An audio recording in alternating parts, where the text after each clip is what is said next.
Saa 6 adhuhuri majira ni Afrika Mashariki. Hujambo na karibu kwenye habari za sasa za Uzuri FM. Jina langu ni Esther Kishohe. Waziri wa usalama wa ndani ya nchi Kipchumba Murkomen pamoja na Inspector General wa polisi Douglas Kanja wametoa onyo kali kwa wanaoikosea heshima bendera ya Kenya baada ya kisa cha hivi majuzi kukasirisha wananchi ilivyodhihirika mitandaoni. Haya yanajiri baada ya video kusambaa mtandaoni kunasa tukio la vijana wawili wakikanyanga na kupiga teke bendera ya Kenya wakati wa mechi ya kandanda ya klabu bingwa ligi kafu Jumamosi kati ya Kenya Police na Mogadishu City iliyoisha kwa ushindi wa Kenya Police mabao 3-1. Inspector General Kanja amesema uchunguzi unafanyika na hatua itachukuliwa dhidi ya wahusika.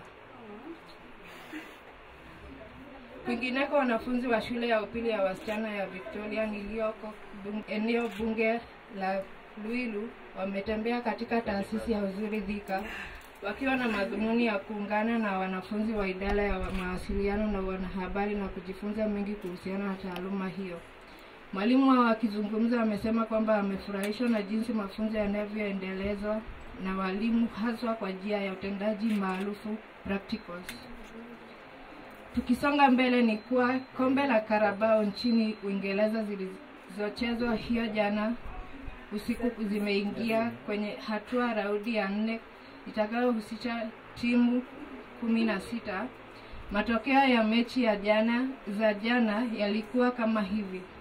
Timu ya Arsenal iliweza kuicharaza Port Vale mabao 2-0, Man City ikiwapiga Huddersfield Town mabao 2-0, huko timu ya Tottenham pia ikifuzu kwenye raundi hiyo baada ya kupata ushindi mkubwa wa mabao 3-1 dhidi ya Doncaster Rovers.